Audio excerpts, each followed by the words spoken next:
We have many people in our network who worked in unacknowledged special access projects.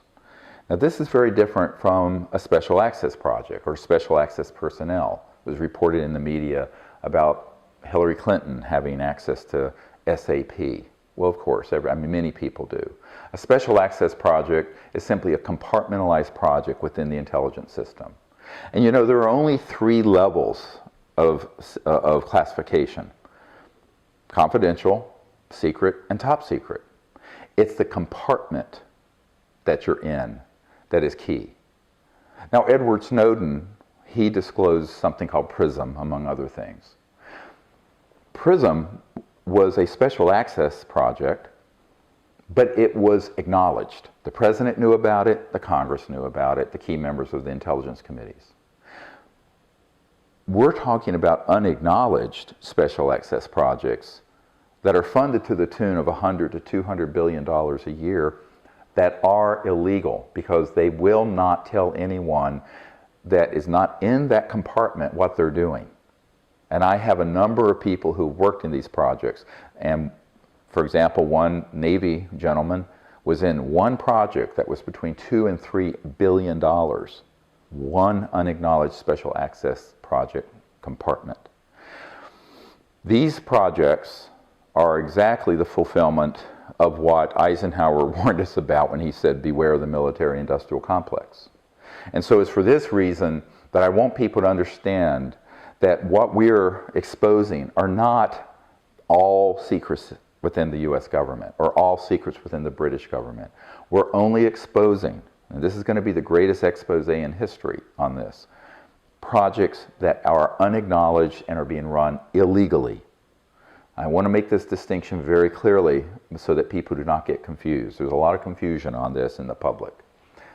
And we stay on very safe ground when we are exposing projects that are being run illegally. Because let's face it, if the President of the United States or the CIA director or these senior fellows at the Pentagon, generals and admirals I've met with, and Ministry of Defense head in the United Kingdom, are being denied access and lied to about projects going on under their own command, but that are unacknowledged special access projects, that is by definition unconstitutional and illegal. It violates all oversight requirements of the Constitution and of the National Security Act.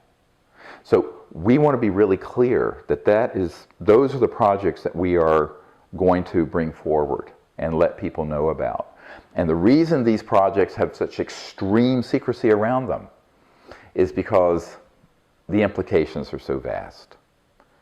When I started this project, Starlight Initiative, which I was helping Lawrence Rockefeller, and he and I were in the early days in 1993 and 4 collaborating on this. I was at his ranch out in the Tetons, and the JY Ranch, which had been the Rockefeller Ranch out there. And he took me out one night out onto the deck and he said, you know, Dr. Greer, the implications of this disclosure are so vast and so profound that no aspect of life on earth will be unaffected. And I turned to Mr. Rockefeller and I said, yes, sir, that's why they're unacknowledged. That's why they're so secret. That is precisely the problem. If this were a trivial issue, it would have leaked out in the New York Times decades ago. It's because the implications are so profound. But these implications and the secrecy has become a threat to all life on Earth. The first head of the CIA, who after he retired, Admiral Roscoe Hillenkoetter, said in a letter that I have that the secrecy around UFOs is a threat to the national security. The UFOs are not a threat. He did not say that. The secrecy is a threat. And so it's not only a threat to the national security of the United States and other countries, it is now, and that was in 1961, it is now 50 some years later, has become an existential threat to all life on Earth because we are now destroying the biosphere and also creating a geopolitical time bomb where there's so much poverty and disparity of income that it can go in only one direction, and that is violent global revolution, unless we fix it. And so that's why this issue is so important. It is not a trivial issue.